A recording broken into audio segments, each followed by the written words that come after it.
Our protagonist, Yu Il-han, notices that there are no people on campus.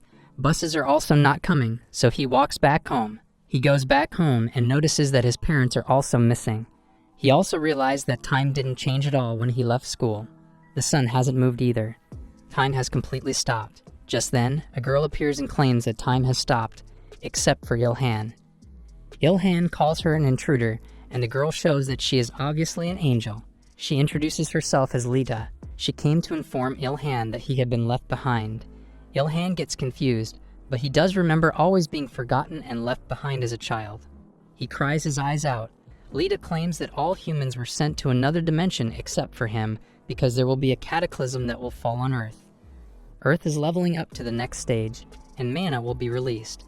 An Arctic record will also come to Earth, and humans can sense it as status. Once Manhwa is released, monsters will appear on Earth. Humanity will be wiped out. That's why God stopped time on Earth and sent the humans to another world to train and adapt Manhwa. Lita is proud of how God is merciful, but Il-han says otherwise. Lita thinks there might be a mistake.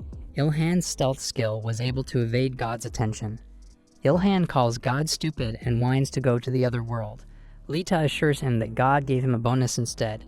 Lita tells him to wait 10 years and she'll take care of him. Il-han wonders what to do for 10 years, and Lita suggests training his body to be physically strong. Il-han throws tantrums, and his lonely life on Earth begins. 5 years easily passed by, and Il-han has been working hard at the gym, while others are building up their mana and powers to fight monsters. Lita asks if Il-han is not bored doing the same thing, but Il-han doesn't have a choice. Lita can notice Il-han's amazing improvement and patience. Lita is the only person Il-han can talk to. She always prepares meals for him. Il-han then decides to learn martial arts through the internet, but he wonders how electricity and internet servers are still running. Later, Il-han starts practicing spear arts, and Lita reminds him that there are 5 years left. And just like that, 4 years passed by. Lita then suggests sparring with her. Il-han talks like he is worried about hitting her, but he throws a punch full of grudges. However, Lita is a fighter. The promised 10 years passed by, and Lita is now confident that Il-han can murder a low-level monster easily. Lita tells him that he did a great job. Il-han wonders if they'll meet again. He goes outside and waits for the other humans to return to Earth. However, nothing happens, and even Lita is confused. No one is coming back. Il-han gets mad, and Lita claims there must be a mistake.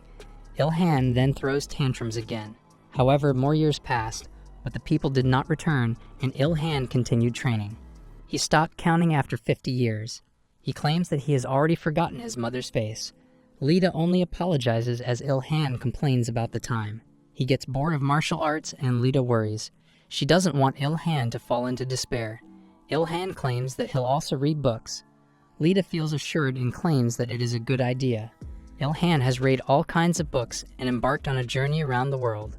He visited several countries, learned languages, and read all the books in the world.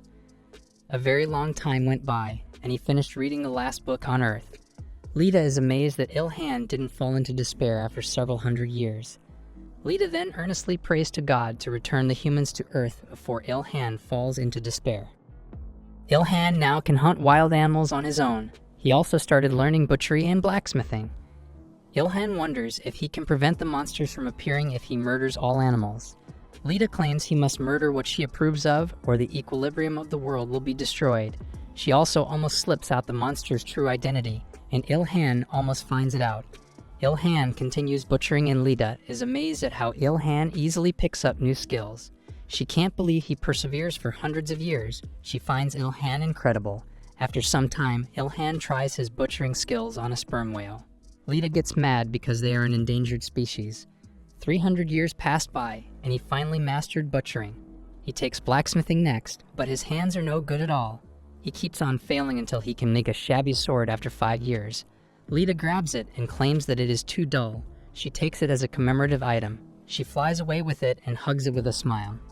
Il-han then continues making weapons in many forms and kinds. After hundreds of years, he created the perfect spear. Even Lita is amazed at its quality, but she claims that there will be better magic stones that will appear.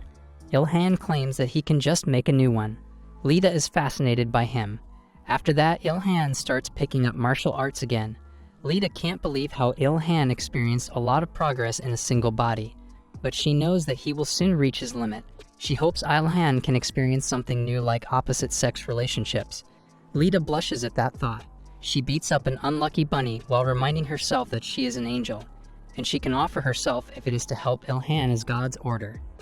Ilhan calls her, and she feels awkward getting near him. Ilhan then notices something and Lita panics. Ilhan points out that the sword is glowing. It flies upward and Lita panics seeing the first sword of Ilhan go away. Just then, Ilhan notices that he is now wearing the clothes he had before the humans disappeared. Lita grabs the sword, and she gets blocked out from Earth. The great cataclysm has arrived. Lita gets sad at the thought that she can't even properly say her goodbyes. She hugs Ilhan's sword and claims she fell in love with him. She regrets not getting a kiss. Ilhan is also sad that they are parting ways. He wonders if they can meet again if he becomes a high-ranking being. Humanity comes back to Earth and Ilhan checks his status. He hears that the others only spent 10 years. He also notices how the others can't sense him. He then discovers his stealth skill at max level. What is worse is that he can't turn it off. He is really fated to be alone. He goes home and sees his mom, Yisul. He hugs her, and the sun sets for the first time in 1,000 years. He is glad to see dinner being cooked and his father, Yeonhan, reading the newspaper. The couple talks about the areas they were transported to. They ask Ilhan where he was sent to. He panics knowing that he got left behind. He claims he was sent to a place without a name. His parents start talking about Manhwa and complain that the younger one should be the only one sent to the other world. Ilhan accidentally slips out that it will destroy the balance. He then claims that it was just his theory. Yisul then urges Ilhan to hunt monsters for riches, and Yeonhan agrees. Ilhan then confesses that he can't use Manhwa. Yisul then tells him to just focus on his studies, and Yeonhan blames their genes. Still, he is happy to have his parents back. After dinner, he discovers his spear in his room. It should have been gone when the world returned to normal. He tests it out and checks its stats. He is not sure if 800 watts is a lot or not. He then browses the internet to gain information about the other world. One can gain a class if he reaches level 10, and a second class at level 50. The third advancement is also possible at level 100. He then suddenly misses Lita. Suddenly, a voice claims that Lita will be happy to hear that. Ilhan gets surprised, and someone appears, claiming to help Ilhan gain Manhwa. Ilhan then discovers a small angel who introduces herself as Eartha. Ilhan is shocked to encounter another angel. Manhwa is hard to manage. That's why God sent Eartha to help Ilhan. Ilhan claims that he doesn't help. Eartha claims there is someone out there who pleaded with God to help Ilhan. Ilhan realizes that it was his beloved Lita. He then asks why Lita didn't come. Eartha claims that the higher-ups are worried that an angel and a human are becoming too close. Eartha then claims that Lita's reports are different from what she can see. Ilhan can easily destroy a low-rank monster with his fist. She remembers Lita crying that Ilhan is still helpless after 1,000 years.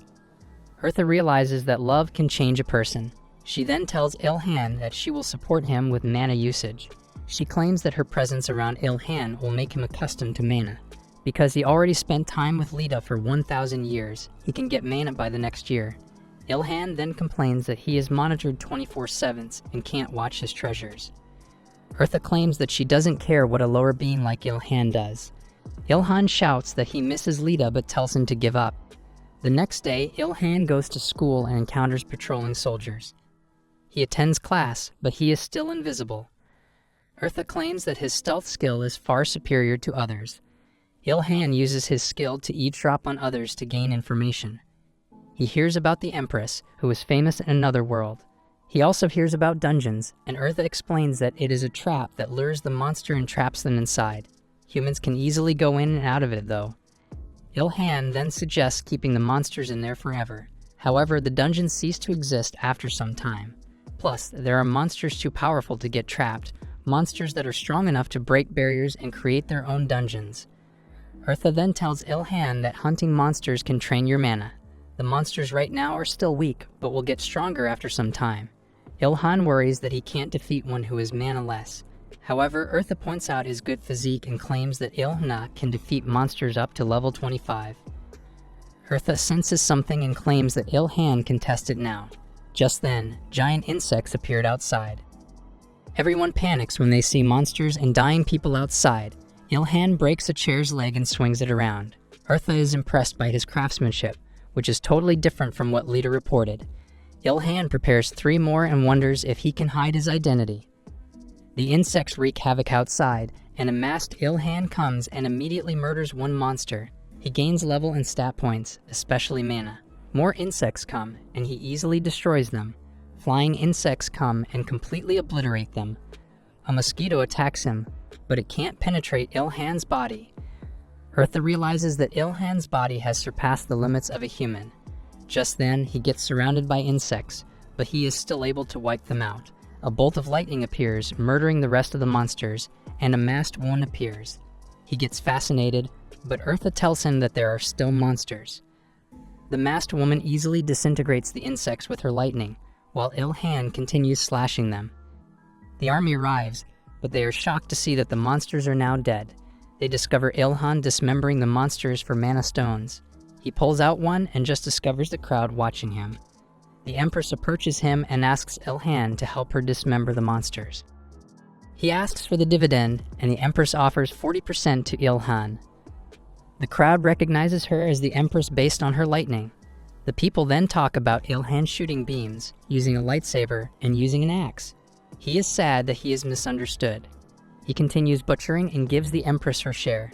He tries to go his way, but soldiers menacingly approach him. However, the Empress interrupts them, and Ilhan loads up his loot. He suddenly becomes invisible to others, and people misunderstand him as a fast person like Usain Bolt. He cries about being unnoticed. Eartha tells him not to worry about it. That night in a park, Ilhan checks his loot and wonders if they can make equipment with it. Eartha suggests getting an expert's help, but Ilhan proudly presents himself as the truest master on Earth. Eartha suddenly feels mad at Lita. She mentions mana craft, and Ilhan gets excited and suddenly grabs Eartha. Eartha got embarrassed, but she still explained how mana craft works.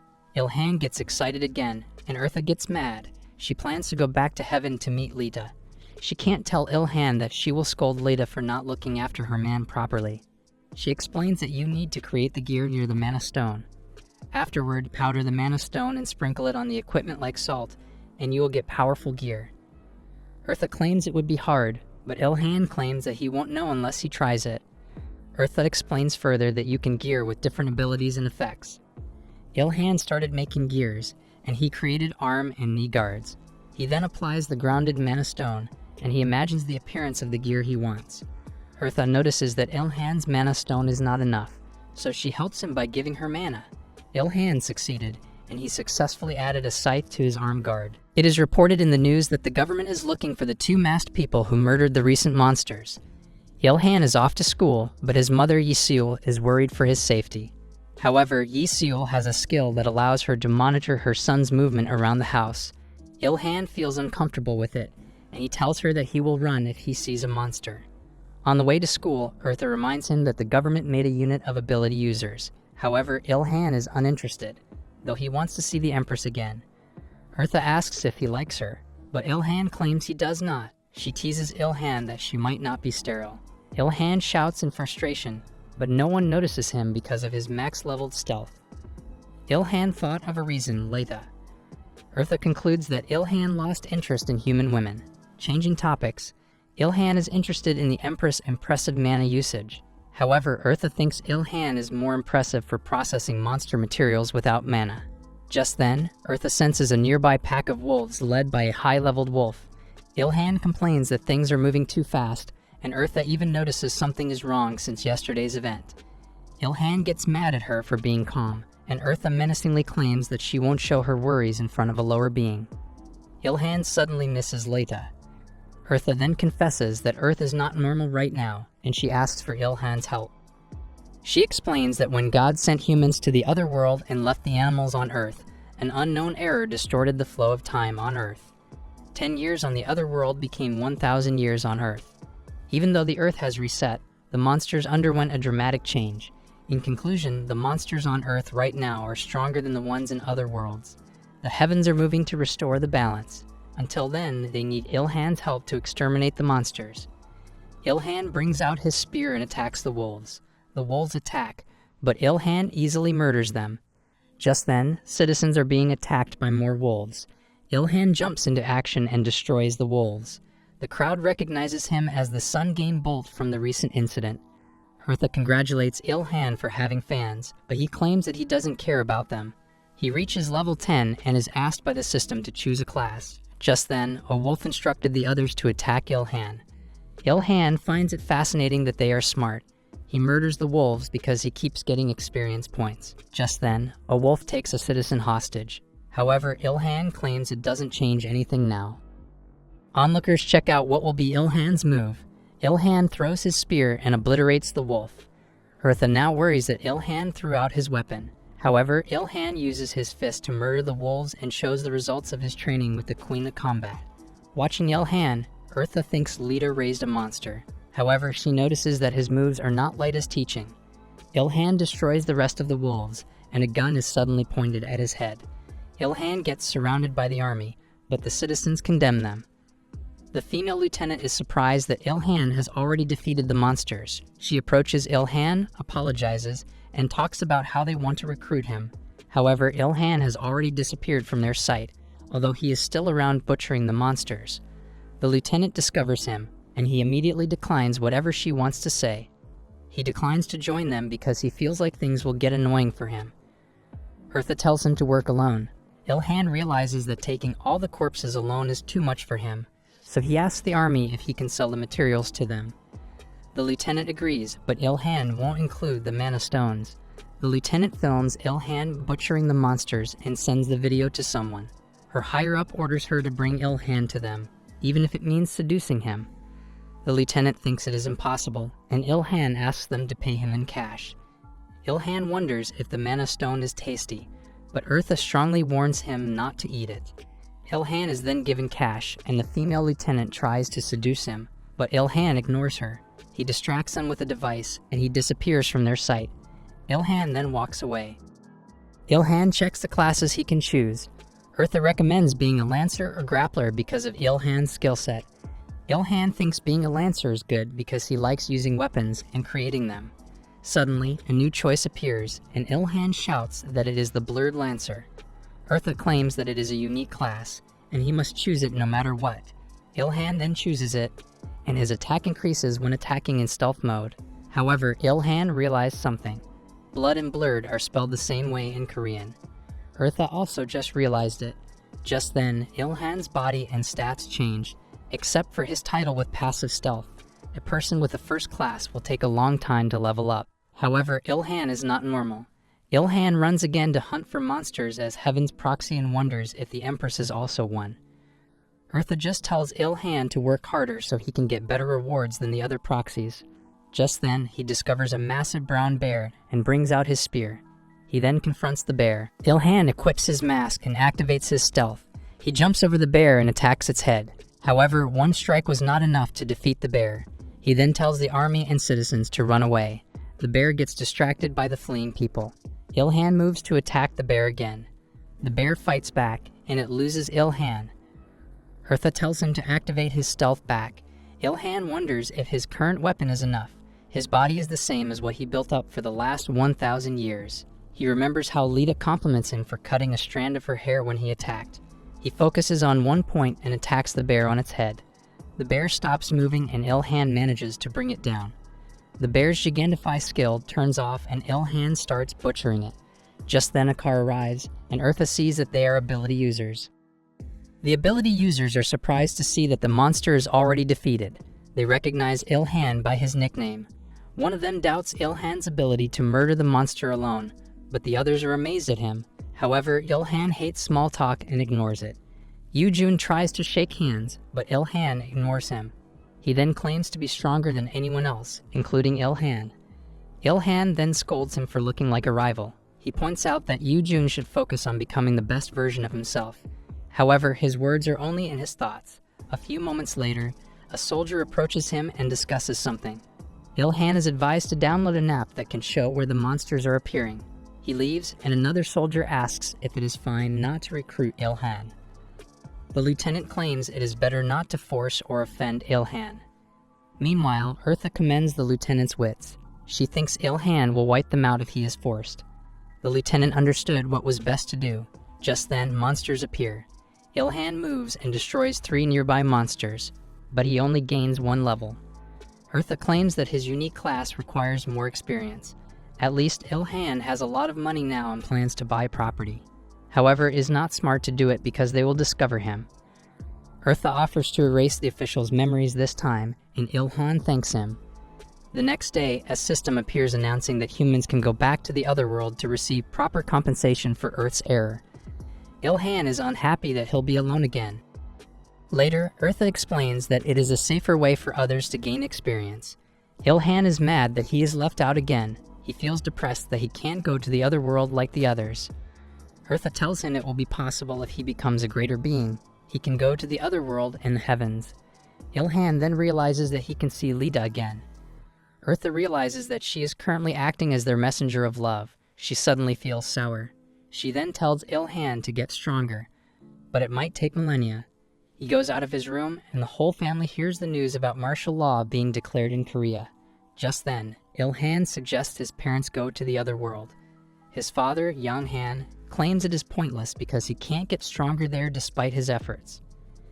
Ilhan claims that the monsters are getting stronger on Earth and that the Otherworld is safer. Yonghan agrees now and wishes Ilhan to get stronger. He teleports away. Ilhan starts to eat, and Yisuo claims she knows that Ilhan is the masked person. Ilhan asks how she knows, and Yisuo claims that she just knew.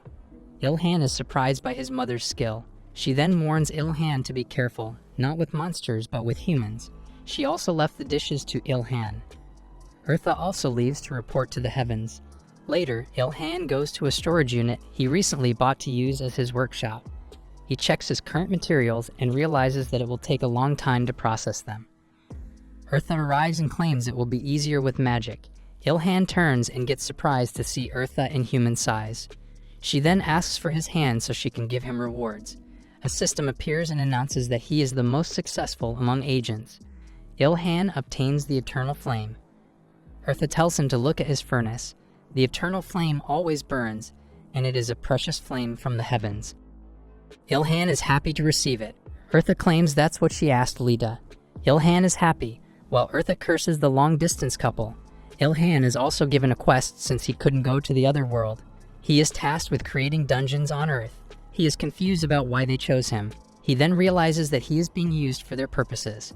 He bursts out with his complaints. Eartha explains that the monsters on Earth somehow became resistant to God's power. Ilhan is the only person on Earth who can build a dungeon. Ilhan is shocked that Eartha is praising him and finds her suspicious.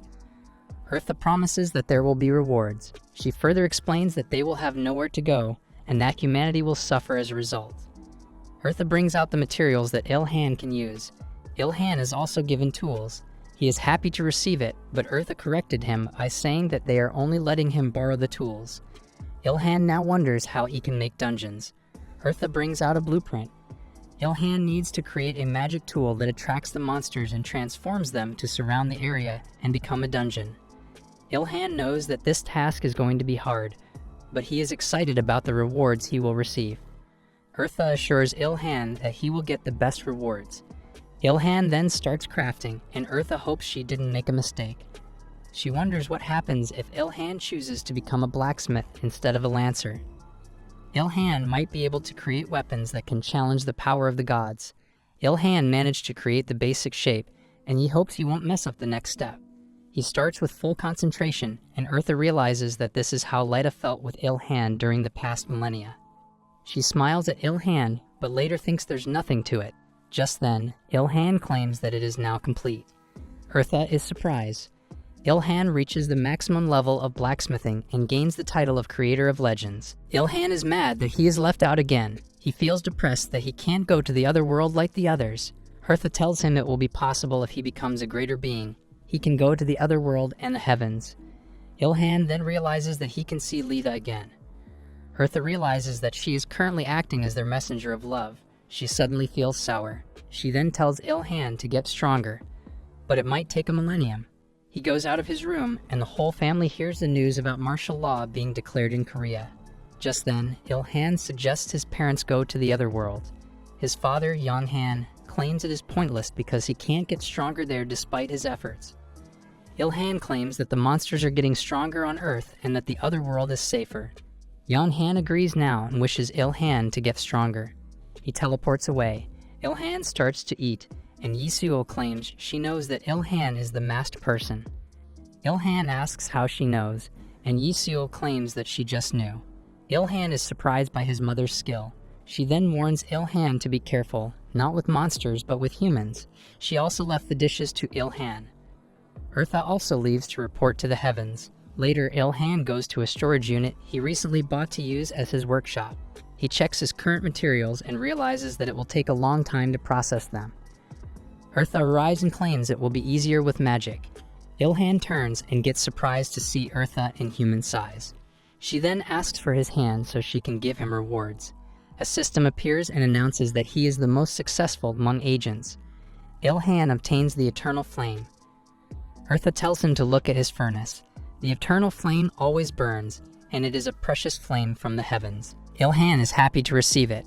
Eartha claims that's what she asked Lita. Ilhan is happy, while Eartha curses the long-distance couple. Ilhan is also given a quest since he couldn't go to the other world.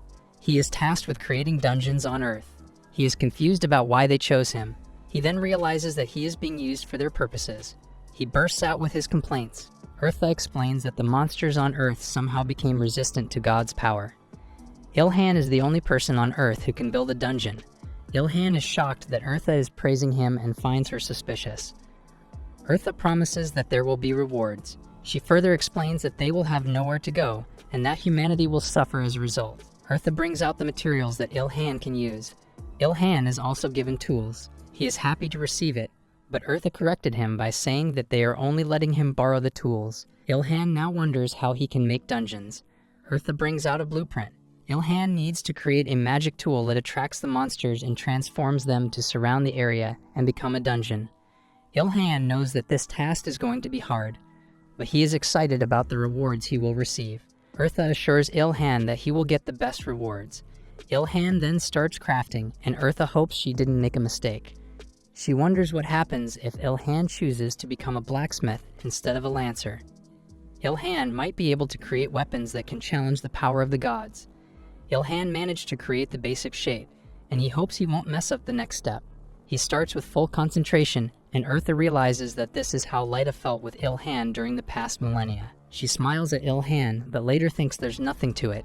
Just then, Ilhan claims that it is now complete. Eartha is surprised. Ilhan reaches the maximum level of blacksmithing and gains the title of Creator of Legends. Eartha is surprised that Ilhan is already done with his task. She didn't even notice that 5 hours had passed. Ilhan throws it at her, and Eartha sees that the basic dungeon is done. She is surprised that a human can create it perfectly. She praises him, and she will now call her fellow angels for the mana craft. However, Lita is not among them. Lita then calls over 3 angels. Ilhan can't believe he is seeing these beautiful entities in front of him. Eartha then tells Ilhan to focus on having the will to complete the dungeon. The angels touch Ilhan, and they start sharing mana. Ilhan gets surprised by the intense pressure. He focuses on mana crafting the dungeon. The white-haired angel is surprised that a human can stand up to them. The black-haired angel claims his pride is hurt seeing Ilhan is doing well. The green-haired angel finds Ilhan interesting. A bright light shines, and the dungeon is complete. The angels are surprised that Ilhan succeeded on his first try, and the dungeon also has alpha and beta options. Ilhan is confused, and Eartha explains that those are additional options that appear randomly. It is rare to see them on the first try. The angels praise Ilhan. Ilhan then joins them in setting up the dungeon. They go to the nearby mountain, and Eartha throws the dungeon core. Ilhan is confused that it just disappeared. Just then, the ground shook, and monsters in the vicinity were moving in the same direction. Ilhan pities the monsters that they are marching toward their destruction. God has left Earth alone for thousands of years. Good thing Lita was beside Ilhan. Ilhan wants to get stronger for his own freedom. The next day, it is reported that dungeons have appeared in various parts of the world, attracting monsters. Ilhan wonders how his parents are doing. Eartha praises Ilhan's hard work. Ilhan claims he needs to make more and wonders why the angels have gone back already. Eartha claims that the angels need to recharge their mana. Ilhan then mentions that there are other angels like Lita. Eartha tells him that Leda is busy working because of Ilhan and won't be able to see him for the time being. Later, Ilhan goes back to his workshop and Eartha notices the materials he has. She then offers to reward Ilhan for his hard work. She dried and sterilized the monster's leathers in an instant. Ilhan is happy that he can now make boots and gloves. After some time, he successfully created a set of both leather gloves and boots. Next is armor made from bear leather. Eartha smiles as she watches Ilhan enjoy crafting.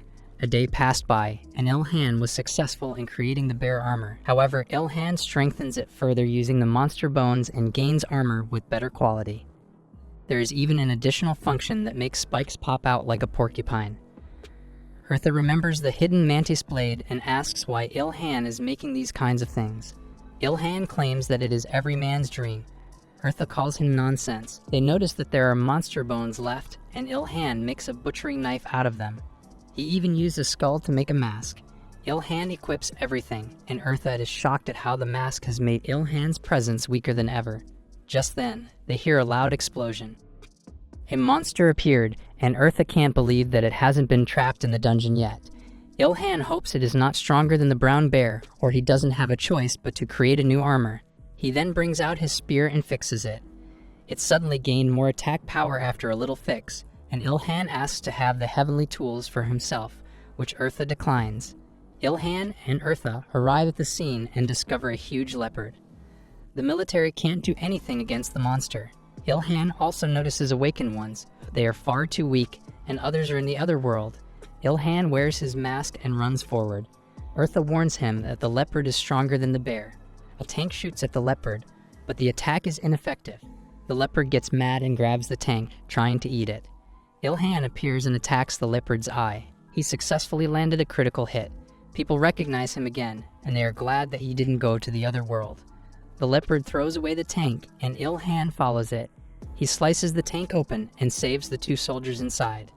They get to the ground, and the soldiers tell Ilhan that they are now his fans. Ilhan senses something and tells the two to run away as the leopard appears in front of them. Eartha warns Ilhan that the leopard has noticed him. Ilhan then tells her not to worry. The military and other awakened people focus their attacks on the leopard while it is distracted. Just then, a bolt of lightning strikes the leopard's wounded eye. A helicopter arrives, and a beautiful woman appears. They can't believe that the Empress has been such a beauty all this time. The leopard attacks Ilhan, but he manages to dodge by jumping. The leopard uses this chance to attack Ilhan while in midair. The onlookers are worried that he might die. However, they see Ilhan curled up like a porcupine. Ilhan feels proud, but Eartha tells him that he looks awful. She then uses Leda as a basis, and Ilhan doesn't want to show it to Leda. The monster flails around and charges toward a building for a headbutt. However, Ilhan was able to get out in time. Ilhan steps on the leopard using his spiked boots and deals a critical hit with his spear. He keeps dealing with critical hits, and the others also attack the leopard's legs. Eartha tells him to hurry for the murder because the leopard is evolving into Class 3. Tentacles appear from the leopard's wounded eye, and Eartha claims that it is mutating. Just then, a lightning strike appears, and Ilhan notices the Empress. Ilhan keeps slicing the tentacles, but they keep on regenerating. The Empress then offers to buff Ilhan. Ilhan agrees, and the Empress jumps off the helicopter. Ilhan gets surprised as the Empress lands in front of him. She tells him that her life is in Ilhan's hands now and starts buffing him up. Ilhan's stats increase, and he also gains a lightning buff. Eartha is surprised by the Empress' abilities. Ilhan is not pumped up and attacks the leopard. The Empress suggests murdering it faster, or the military will fire off missiles. Ilhan agrees because his workshop is nearby. He deals a critical and lightning hit. The leopard gets destroyed, and Ilhan gains experience points and levels up. Eartha commends the relieved Ilhan. The Empress asks if it is dead, and Ilhan asks if she didn't gain experience points. However, she is not at the party with him. Ilhan didn't know that there was such a system. Eartha claims that a lonely person shouldn't know about parties. The buff wears off, and the leopard falls. Eartha commends Ilhan again, and the onlookers praise him. However, Eartha notices how unhappy Ilhan is. He claims that the leather is now unusable. Later, Ilhan offers to dismantle the carcass and asks the Empress how to divide it. Then she suggests the division and Ilhan's mood lightens. He jumps on the carcass and gets a mana stone. The Empress agrees that it will be enough as his dividend. The others complain, and Eartha feels like an idiot for thinking that others are like Ilhan. Ilhan then remembers his mother's words about solving things with his fists. He offers to give up on the Mana Stone if they defeat him. The others back off and tell Ilhan to get the Mana Stone for himself. The Empress asks for the dismantling of her dividend, and she will share some with Ilhan as payment. Later, the Empress calls for a car to carry the materials, and Ilhan realizes that she is rich. The others also ask for Ilhan's help, but he acts frustrated, making them back off. He offers to help, but with a huge payment. They complain but later agree on Ilhan's terms. Later, everyone fights over the loot, and Ilhan tries to leave. The Empress calls him out and praises his stealth skill. She wants to form a party with him, but Ilhan declines. She then tells him that she will stay on Earth because she is not weak enough to go back and train for the other world. She gives him her business card and leaves. Ilhan finds out that she is Kang Myrae and likes that she is not persistent. Ilhan and Eartha leave as something moves in the leopard's carcass. Later, Ilhan creates more traps of destruction, and Eartha senses a tertiary class forming on Earth. She wonders what is happening, and Ilhan suggests asking God. She complains about how relaxed Ilhan is when the Earth is in actual danger now. The evolution of the monsters is faster than expected, and the balance is tilting. Ilhan claims that worrying won't change anything. He wonders how the other countries are doing. Eartha claims that only in Korea are the monsters evolving faster. Ilhan then concludes that the traps are the cause. Eartha gets surprised and agrees that it could be the trigger. She explains that in other worlds, the monsters only evolve in the dungeons through crossbreeding. If they are not trapped in the dungeon, the monsters evolve by eating humans outside, while the trapped ones get stunted growth. Ilhan then realizes how great he is at creating traps. He then decides to hurry and create more. Eartha comments on how Ilhan enjoys crafting. Ilhan enjoys gaining more experience. Eartha remembers that Ilhan lived alone for 1,000 years and is hungry for new experiences. She then realizes she is empathizing with a lower being. However, she doesn't hate the feeling. She then tells Ilhan to grow stronger and gain more experience. He affirms that he will get stronger. That night, the angels came back to complete more traps and later left to create dungeons. Ilhan hopes that the traps are helpful, and Eartha tells him not to worry too much. Ilhan thanks her, and Eartha feels puzzled. Ilhan then goes back to sleep. That night, Ilhan notices something. He asks Eartha if he bulked up. Eartha tells him that it is normal since he levels up. He also claims that he got more handsome, and Eartha claims that his face is irrelevant to her. Ilhan continues flexing, and Eartha gets mad because he is blocking the TV. She drives him off and looks at Ilhan again. She claims that Ilhan can't compete with higher beings. She whispers that Ilhan's greatness is on the inside. She then realizes that she is praising his personality. Lita appears in her mind, agreeing that Ilhan is awesome. Eartha screams as Ilhan dreams of Lita. The next morning, Ilhan wakes up and discovers that his rest skill is at max level. Eartha gets surprised and claims that it is an SSS rank skill. She asks how he achieved it, and Ilhan claims that he researched how to sleep comfortably in the last millennium. Eartha can't believe him and gets envious and amazed. She claims it is only for resting well. Ilhan realizes that there must be something more to it. Eartha then puts up her glasses and starts to explain skill evolution. It is an achievement that offers new paths to the user.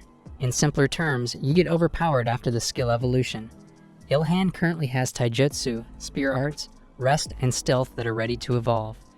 It will be hard for Ilhan to evolve his taijutsu and spear arts because the requirements are hard to acquire.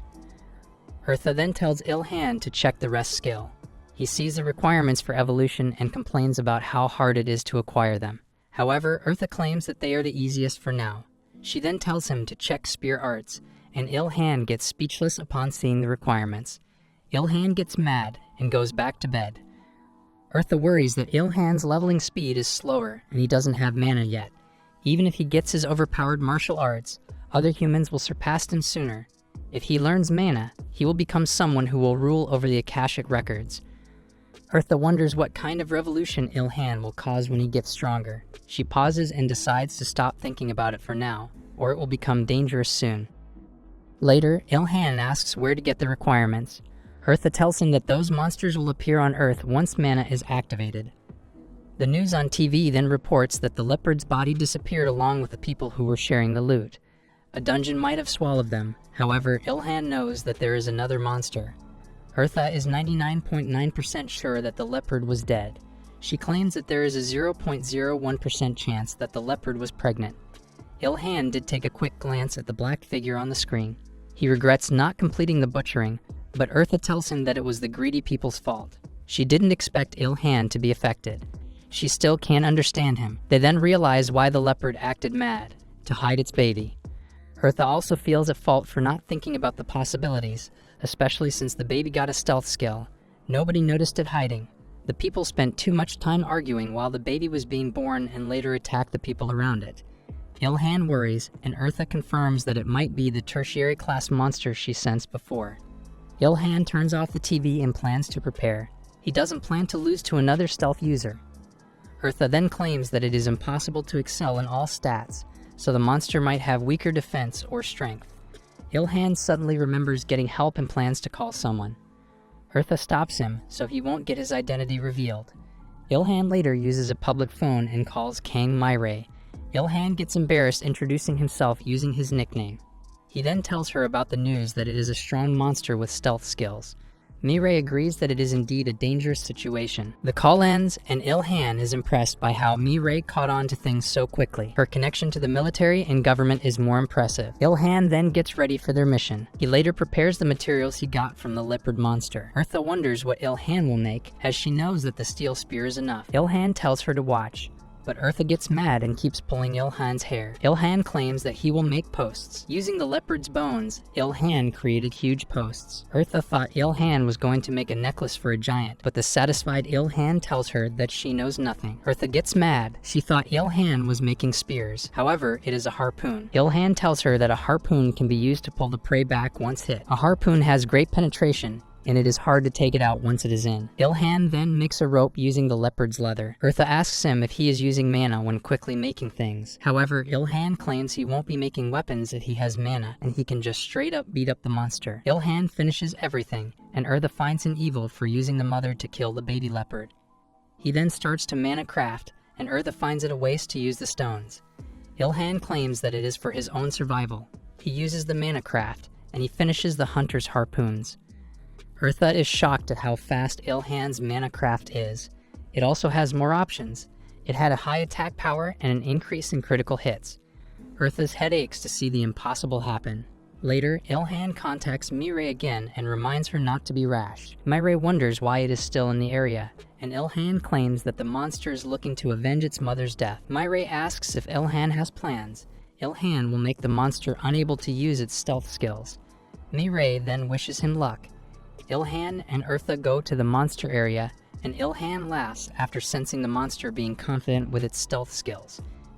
He pins down posts and makes noise on purpose, but the leopard is not attacking yet. Eartha claims that Ilhan's stealth skill is way superior to the leopard's. It even hides his traps. Eartha applauds how Ilhan is suited to be an assassin. Just then, Ilhan notices something. The leopard appears while it is in stealth. Ilhan then gets ready to move. The leopard growls as it walks around. Ilhan notices that he got a 20% bonus damage from attacking while in stealth and using a spear. He throws the harpoon at the leopard with all his might. The leopard gets hit, and it roars in pain. Ilhan can't believe it is a tertiary class monster despite being half the size of its mother. He had the bonus, but the harpoon was only lodged halfway. Eartha says that the leopard has lower stamina and defense because it only specializes in stealth. The leopard now notices Ilhan and attacks him. Ilhan quickly backs off to dodge. The leopard notices that it can't move further. It is because of the harpoon and pole. The rope is sturdy. Ilhan picks up another harpoon and throws it at the leopard, dealing a critical hit. The leopard fights back, and Ilhan's arm guards break. He backs off and cries over the broken equipment. He instantly recovers after realizing that he can fix it later. Eartha feels annoyed that a stupid-looking arm guard helped. The leopard attacks again, but Ilhan dodges again. Ilhan realizes that it was a skill and gets surprised. Ilhan prepares another set of spears and harpoons. The leopard tries to run away, but the harpoons are lodged tightly in its body. It realizes that pulling out the harpoons is ineffective, so it proceeds to cut the ropes. Eartha tells Ilhan to use the remaining harpoons so it can't get away. Ilhan thought that the monsters were just very strong beasts, but it seems like he will encounter more monsters in the future that goes beyond common sense and logic. Ilhan dodges another long-range attack and throws off another harpoon. The leopard's foot is pinned down, making it unable to attack with its long-range skill. Eartha commends Ilhan's javelin throwing. Ilhan asks Eartha to call him Ishmael, a character from the movie Moby Dick. Eartha tells him not to let his guard down. Just then, Meirei's voice resounds in the area, asking if that is their target monster for subjugation. She arrives while riding a military car, and she quickly uses her lightning magic. The leopard gets hit and is paralyzed. Meirei steps out of the car and asks Ilhan how he managed to capture the monster. Ilhan also comments that it is not a question that a person who just dropped a bolt of lightning can ask. He realizes that Meirei is not a normal hunter. The last attack shows that she is a first-class hunter. However, the leopard gets back on its feet. The two hunters prepare for the second round. Ilhan sets another pole and prepares to throw the harpoon. The leopard tries to move again, but Ilhan throws the harpoon on its other front foot. It roars in pain, and Ilhan tells Meirei to attack it whenever she can. Meirei can attack with powerful lighting magic, but she needs 2 minutes before she can fire it off. Ilhan then expects Meirei to tell him when she will launch the attack. The leopard still tries to get out of the constraints, and Eartha notices that it still has mana. It glares at Ilhan, and Ilhan knows that the leopard is determined to kill him. Ilhan has seen those kinds of eyes before when he was hunting wild animals. It shows their strong desire to survive. The monster gets hit again, and it counters with its long-range skill. It misses, but Ilhan notices how the attack got stronger. Eartha says it is the bleeding buff, mineralization. Meirei fires off a lightning attack, but it doesn't reach the leopard. The leopard attacks Meirei and her driver, but they dodge. It will be hard for her to attack the leopard in this situation. The leopard roars out loudly as it tries to get away from the harpoons. Ilhan commends its determination to the point that the leopard is fine with ripping its legs apart. Ilhan realizes that they really need Meirei's attack. He jumps on the car's roof and asks Meirei for a stronger attack. The driver brings out a gun, but Meirei wonders if it will be enough. Ilhan claims that this is not the time to think it through. Meirei asks if Ilhan knows how to use a gun, and Ilhan claims that he can use most earth weapons. Ilhan moves out with the gun in hand, and Meirei can see that he was not lying. Eartha knows Ilhan has hesitated before because the leopard's leather will be messed up. Ilhan doesn't have a choice now because martial arts or spears won't work anymore on the leopard. Just then, the leopard manages to pull out a pole stuck on its foot. Ilhan is amazed at how sturdy the ropes are. Meirei watches the scene as she waits for another minute. Anytime soon, the leopard will also uproot the other poles. Ilhan fires a shot and hits the leopard's eye. The leopard bleeds as Ilhan gains maximum level shooting skills. He fires another one, and Meirei can't believe a rifle can cause such damage. Eartha also knows that a rifle can't affect a tertiary class monster. However, Ilhan's shooting skill has made the gun powerful. Ilhan continues shooting and shouts for Meirei's magic.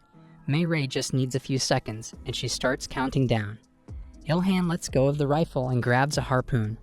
The leopard gets out of its constraints and tries to attack Ilhan. Meirei finishes counting and lets out stronger lightning magic. The lightning magic hits the leopard, and Meirei experiences backlash from using stronger magic. When they thought it worked well, Ilhan noticed that it was not over yet. The leopard uses its stealth skill and disappears from Meirei's sight. However, the leopard's stealth skill won't work in front of Stealth King Ilhan. Ilhan jumps on the leopard and stabs its wounded eye with a harpoon. The monster falls and trembles in pain. Meirei is amazed that Ilhan can see through stealth. Ilhan brings out the remaining ropes and binds the leopard. He maxed out one of his skills again. Eartha wonders why he has not killed it yet. Ilhan must do something first. Meirei arrives, and she is surprised by Ilhan's sudden appearance. He asks to form a party so they can share the experience points from the leopard. Flustered, Meirei forms a party with Ilhan. The system confirms the party formation, and Ilhan gets excited.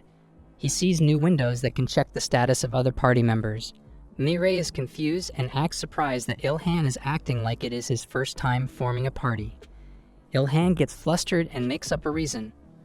Eartha can only sigh. Ilhan approaches the dying leopard. He bids farewell and kills the leopard. He obtained nearly 3 million experience points and became level 36. Eartha comments on the huge level jump. Ilhan feels nauseous with the sudden surge of the huge number of points. He looks at Mei Rei, who looks like she got the same nauseous feeling. Eartha tells him that he should have gained more, but there are penalties because of Ilhan's title. Ilhan's headache subsides, and he solemnly approaches the leopard's carcass. He apologizes to the leather for damaging it. Eartha gets creeped out, and Ilhan claims that armor made from a tertiary class monster is a great item. Nevertheless, he continues to butcher the monster. Just then, he discovers a mana stone in its head. Eartha exclaims how lucky Ilhan is for getting mana stones from both mother and baby leopards. The mana stone is as huge as Ilhan's fist. Ilhan suddenly remembers that a tertiary class monster's mana stone is one of the requirements for evolving the rest skill. However, he is not the only one who subdued the monster. Mei Rei claims she got 1.5 billion experience points. The points given are based on the contributions the hunters made to subdue the monster. Ilhan comments on how helpful Mei Rei was. Mei Rei is glad, and she asks for his name, or else she will continue calling him his embarrassing nickname. Ilhan immediately tells her his name. Mei Rei smiles as she tells him to keep the mana stone, and she will only take half of the corpse if Ilhan butchers it. Ilhan wonders if it is fine. Mei Rei then tells Ilhan that the most important job on Earth right now is that of the butcher artisan. There is no point in killing a monster if you can't process its carcass. Mei Rei also recognizes Ilhan's unmatched butchering skills in the last monster raid. Ilhan butchers the monster's carcass while Mei Rei calls for backup. Eartha can see that Mei Rei has a lot of connections and suggests Ilhan stay on good terms with her. However, it is difficult for Ilhan to get close to someone. It is painful for a loner like Ilhan. Ilhan later finishes butchering the monster. Mei Rei orders some people to move the processed materials. Mei Rei thanks Ilhan for getting rid of the monster before it can cause more damage. Ilhan also thanks Mei Rei for her help. Mei Rei also retracts her suggestion of forming a party together. Ilhan gets heartbroken. The introvert starts overthinking things and faults that he might have done. Mei Rei sighs and claims that she is lacking in many ways. Their gap in strength is too large. Ilhan sighs in relief. Mei Rei swears to get stronger sooner or later, and she will ask Ilhan again to be her partner. Ilhan wants to think about that when the time comes. Mei Rei finds Ilhan logical and thanks him again. Their party disbands, and Ilhan has mixed feelings about it. Mei Rei gets called to leave with her men. Just then, she remembers something. Mei Rei asks Ilhan for his phone number, but Ilhan hesitates to do so. Mei Rei smiles and promises not to tell anyone about his identity or phone number. The masked man is too stunned to speak. Ilhan wonders if he really can trust Mei Rei. Recalling things that happened today, Ilhan decided. Ilhan agrees to give her his contact information. He cheerfully types in his number into Mei Rei's phone. Mei Rei thanks him again as she leaves. Ilhan can't believe that a woman asked for his number first. Eartha finds Ilhan pathetic. Ilhan gets offended, and the two argue. Ilhan can't believe he got a tertiary class monster just like that. He menacingly smiles. His only issue now is the troll's blood, which is not on Earth yet. He cries over the fact that he can't go to the other world. Eartha claims that Earth's mana concentration is getting higher. Trolls will appear on Earth soon. Ilhan wonders if the troll's blood has healing abilities because it is related to the rest skill. Eartha confirms, but Ilhan needs poison resistance to use it as is. The next requirement is troublesome. Ilhan needs to kill a sleeping second-class monster in one hit.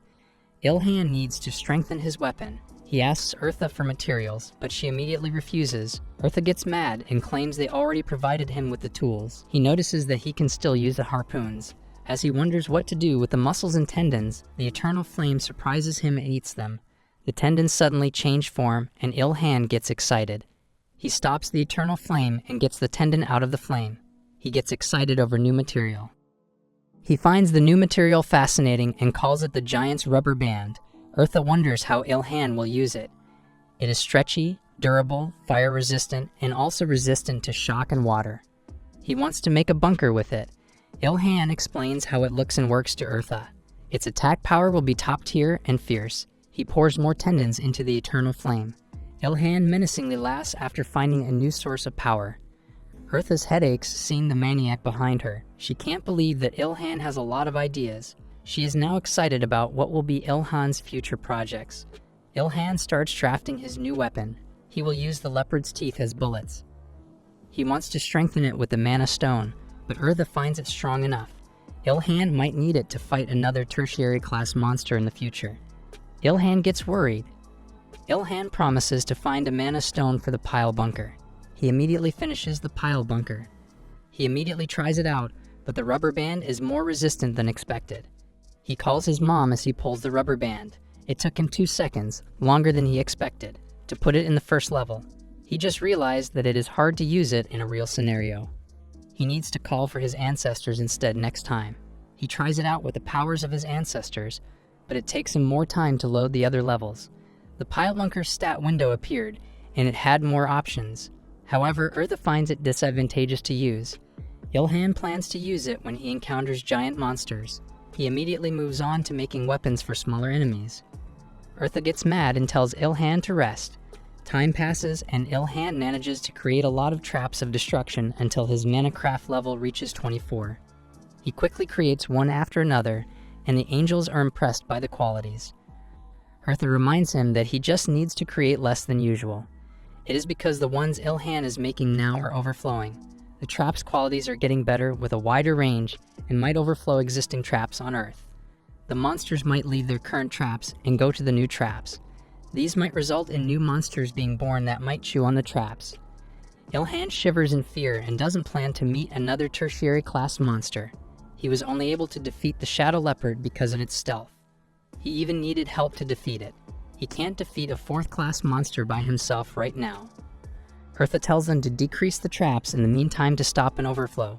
Shuda, the white-haired angel, is annoyed that a lot of things are happening on Earth, especially with Ilhan. He tells Eartha to manage Ilhan well. Eartha corrects him, saying that they are not managing Ilhan but helping him. She was never ordered to restrict Ilhan's abilities. Shuda calls her inflexible. Eartha gets pissed off and brings out her sword. She tells Shuda to mind his own business. Shuda looks at the blade with frustration. Ilhan panics because this is the first time he sees Eartha getting mad. The other angels intervene and side with Eartha's statement. They try to calm Eartha down and make claims that Shuda didn't really mean it. Ilhan just realized that angels are not different from humans, despite being higher beings. Eartha can also act like a normal person. The 3 angels leave as they receive the traps of destruction from Ilhan. Ilhan and Eartha watch them leave. Eartha then apologizes for showing a shameful side of herself. However, Ilhan finds it refreshing and interesting to see that angels express their emotions. Eartha claims that angels have long forgotten about petty emotions. Ilhan wonders why Shuda is still like that. Eartha tells Ilhan that it is because he is great. His talents are more than enough to make an angel feel jealous. Ilhan gets surprised at being complimented by Eartha. He gets shy because of how Eartha overestimated him. Eartha just finds Ilhan underestimating himself. Ilhan might think lowly of himself, but that might be a good quality. If he finds his talents and skills strong, he might have challenged God. Eartha doesn't even want to think about it. She decides not to think too much and speaks out loud. Ilhan gets confused by what Eartha just said. It is now time to talk about the rewards. Ilhan only wants to deal with material goods. Eartha exclaims that Ilhan might change his mind after he hears what she will say. A new dungeon on Earth has a new kind of metal, and Eartha will tell Ilhan its location. Ilhan gets excited and wants to know it now. The next day, Ilhan walks outside and notices no one is out. Eartha wonders if Ilhan remembers the time when he was all alone on Earth. Ilhan finds it different now. There are people now who fight monsters like Myray. Ilhan knows that he is not alone anymore. Eartha feels proud for some reason. Ilhan walks deeper into a forest and finds something shining. He arrives at a dungeon entrance. Ilhan is glad that the dungeon with new metal is in Korea. Because of the state of emergency around the world, he can't go overseas by boat or plane. Ilhan did think of making a plane. Eartha wonders if it is the start of something. He touches the dungeon entrance to enter it. However, the dungeon restricts entry to anyone below level 50. Ilhan complains to Eartha that he is still at level 36. Eartha asks Ilhan who he thinks she is. Ilhan quickly calls her a rude angel and a trespasser. Eartha exclaims that there is a higher being that manages the dungeons. She swipes her hand casually, and the dungeon's entry restriction gets lifted. Eartha tells him to enter, and Ilhan finds her useful now. Eartha angrily comments that she is a very great help to Ilhan. Ilhan touches the dungeon portal again, and he is able to go inside it. he freaks out to see the inside of the dungeon for the first time. Eartha reminds Ilhan that he is the one who made the dungeon. Eartha puts on her glasses and starts a pop quiz. She asks how new monsters appear on Earth. Ilhan mentions that the mana concentration is getting higher, however, it is only a basic condition. Eartha uses rice weevils and cockroaches as examples. New monsters will appear if there is an environment that is perfect for them. Ilhan wonders why Eartha brought up the topic. She then suggests that they extract the hearts of the monsters Ilhan murders inside the dungeon. The hearts are the new metals on Earth. The miner who is already equipped with a helmet complains, "Why just mention it now?" Ilhan is shocked to learn that the monster's hearts are the metal he came looking for, and he asks Eartha why she didn't inform him earlier. He was so excited to mine that he even prepared a boatload of mining equipment. Even Eartha is surprised to see the numerous items Ilhan brought. It was thanks to an item that Ilhan obtained as a quest reward, a bag with space expansion magic. Nevertheless, the space is still limited, and the weight stays the same. But thanks to his excellent physique, a few dozen tons is nothing to Ilhan. Meanwhile, Ilhan surveys the walls and sees the countless gems dotting them. He sighs in disappointment that all of those are from monsters. Eartha asks him why he's so disappointed, so Ilhan admits that he was imagining him excitedly mining the wall and then getting surprised and ambushed by the monsters. Unfortunately, Eartha spoiled the surprise and now he can't experience something new. To fight against the monsters, Ilhan pulls out a new weapon since his spear might not be that effective against a metal monster. Thus, he'll be using a heavy battle axe that he forged earlier. Eartha can't help but marvel that Ilhan seems to create rare or better items. Ilhan laments that he can only use the axe once though, since when he gets a new metal, he can again create a better one. He tests the weapon on one of the monsters called Metal Heart on the wall, and with just one hit, the metal monster dies, surprising Ilhan. He also gains a level, and his blunt weapon technique immediately reaches its max. Inside the monster, they obtain a shining chunk, which is the Metal Heart's heart. A metal heart can reinforce its body with mana if it detects danger, meaning that to hunt it, most parties need two individuals, one to distract it, and one to attack from behind. However, Ilhan has a stealth skill, so he can just ambush them. He takes the heart and happily heads off to find more monsters. But after a few hours, he already found the dungeon so boring since the surroundings are all the same and every monster dies in one hit. Eartha points out that he's just the one out normal.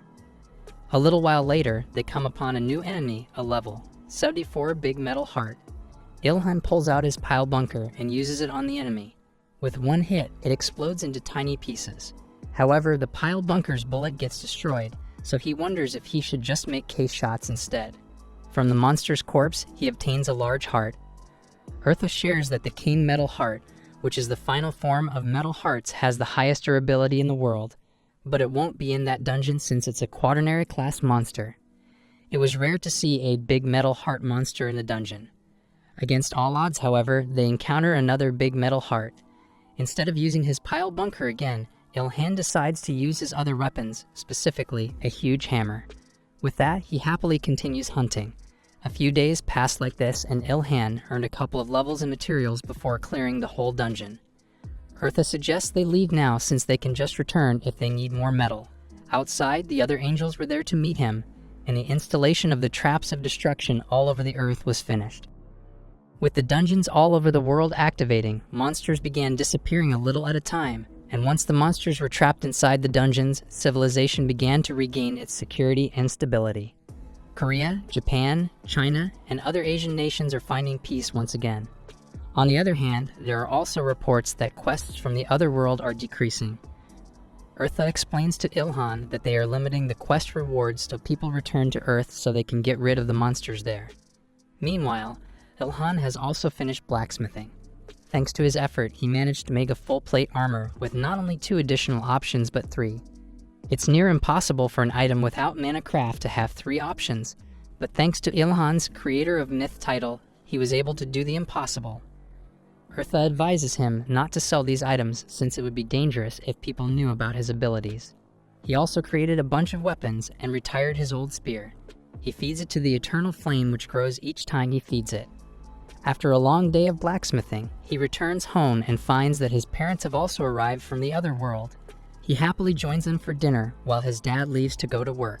one of their coworkers is quitting to be a hunter, and he can't do that, so he must work to avoid getting fired. Before his dad leaves, Ilhan pulls out a defensive shirt from his bag and gives it to his dad. He also gives his mom some too, but she expresses interest in his bag itself. The next day, Ilhan goes back to his storage room to find that his workshop had dramatically changed overnight. Eartha explains that it was his reward for his help in creating the trap of destruction. That's not all. He was also given a deadly poison resistance record, which will allow him to survive even a quaternary class monster's poison. With that, Ilhan realizes he can now hunt trolls. As for his last reward, Eartha shares with him a troll dungeon location. It was in the United States of America. Ilhan heads over to Ancient Airport to go to the USA. It was his first time flying, so he was very excited. Eartha shouts at him that he seems to be forgetting that traveling needs a passport and a visa, but Ilhan just smiles and announces that he'll be smuggling himself into the country. Using his stealth skill, he just walks into the airport, past the stewardess, and into the airplane itself. He made himself comfortable in one of the seats and even stole some soda from a passing cart. He notices that there's a fighter jet outside trailing them, but Eartha explains from a guidebook that it's being flown by an ability user to guard the plane in case of a monster appearing in the sky. In order to reach Arizona where the troll dungeon is, they have a layover in Los Angeles. However, when he landed at Los Angeles Airport, the airport suddenly got attacked by monsters. Eartha warns Ilhan that it's probably an overflow. An overflow is a phenomenon that occurs when a trap of destruction explodes for some reason and results in a mass of mutant monsters. It creates monsters that are much stronger than normal. The energy from the trap of destruction is also absorbed into the surroundings, in this case, changing a part of the airport into a rock desert. Meanwhile, Ilhan equips his armor in preparation for the upcoming fight. Eartha further explains that the mutants created from an overflow can react with other dungeons and cause another overflow to happen somewhere else, and so on. The airport wall then explodes as humans start running away from the monsters. A security guard tries to fire his gun at the monsters, but the flame lizard monster just swats him away. Ilhan pulls out his new spear from his bag and destroys the flame lizard in one hit. The citizens running away notice that someone else is fighting and cheer him on. Meanwhile, another flame lizard breathes out a fireball and Ilhan dodges it. Unfortunately, he runs directly into a fireball of another flame lizard. The people cried out at seeing him die, but thankfully his armor easily blocks the attack, and he emerges unscathed. He shouts at the lizards to attack him again, but no one glances at him. Even the people had started rallying their fighters and pushing back against the monsters. It seems that after he got hit by the attack, everyone's attention moved on from him, and his stealth skill made sure that no one noticed he was still alive. The human fighters and flame lizards continue their fight as Ilhan watches on. When one of the armored humans was about to be hit by a fireball, Ilhan stands in the way and blocks the attack, saving the human. He then stabs the flame lizard right in its head. The flame lizard recognizes that he is a strong warrior and starts clamoring to eat his record. The flame lizard also joins in on the action and starts piling up on him. They believe that if they get to eat a strong warrior's record, they get to evolve. The armored human Ilhan saved earlier thanks him for his help, and Ilhan recognizes that it was a woman's voice. He advises her to stay safe while walking away, feeling smug and handsome the whole time even though his face was covered by a mask. He continued his massacre of the flare lizards outside, and he was able to level up from their experience points. Ilhan comments that the flame lizards seem to just keep coming, so Eartha advises him to murder the leader first. The leader is the main cause of environmental change, and if he gets rid of it first, then it would be easier to eliminate the remaining ones. If he doesn't murder the leader, monsters will just continue to appear. Ilhan thanks her for the advice, but it's easier said than done, especially when he's currently surrounded by an army of flame lizards. All the lizards are now targeting him due to his strength, and Ilhan is forced to murder each of them with his spear. A flame lizard hurls a fireball at him, and he deflects it back into another group. The fiery explosion then creates a gap for Ilhan to jump in and stab the lizards with his spear. Meanwhile, the other fighters are amazed at his ability. It's hard for them to take one on as a group, but Ilhan is taking them all on by himself. Meanwhile, Ilhan jumps over the horde of lizards and surveys the surroundings. In the distance, he spots the leader of the monsters, a huge gray flame lizard surrounded by his subordinates. He uses his momentum to crash onto the monsters and destroy some more lizards. Out of nowhere, Another fighter shouts at him in Korean to move since the leader lizard's attacks explode on contact. However, Ilhan just takes this as advice and instead blocks the leader's attack with another lizard, making them explode. The leader uses another attack and ruptures the ground, but Ilhan just rides the protruding rocks thanks to his skill learned while surfing the ocean. Unfortunately, the rocks under him explode too. Ilhan jumps out of the explosion unscathed and then pulls out his newly created pile bunker. With it, he easily lands a critical attack on the lizard leader. The other lizards rush in to help their boss, and the humans slowly but surely get overwhelmed. Ilhan pulls out another weapon, this time a large great sword, and slices the lizards with it. Meanwhile, the lizard leader realizes how strong Ilhan is and then uses his remaining strength on one last attack. The whole area starts to rumble and the rocks crack as the lizard leader plans to blow the whole place up. The whole place rumbled and a lizardman fell to the ground, exclaiming that they would replace humans on top of the world. The monster got bonked out of nowhere, and Ilhan told it that it had no chance at all. Ilhan got experience points and the crocodile's records. He can't believe such monsters had lower levels compared to the black leopard. Things were over, and everyone cheered for Ilhan. The two Korean couples he saw last time wondered if Ilhan needed some healing. Erda noticed jealousy emanating from Ilhan. Ilhan coldly told them that he was fine and asked them to do the cleanup in the area. The woman wondered if Ilhan had already gone through a tertiary class change, but the man claimed no one had reached that level yet. Meanwhile, Ilhan continues murdering the remaining lizardmen. He was anxious because if even one of them was left alive, another mutant incident would happen. Erda wondered what kind of movie Ilhan was imagining. With Erda's support, Ilhan finished off the rest of the lizardmen. He then stored the corpse in his cross bag, but Erda was unsure of what he was going to do. It was fine at first, but the cross bag suddenly got heavy and Ilhan made a hole in the concrete ground. He asked Erda for an option to control the cross bag's weight. The system finally rewarded Ilhan for completing the quest. Erda chanted something, and two angels appeared.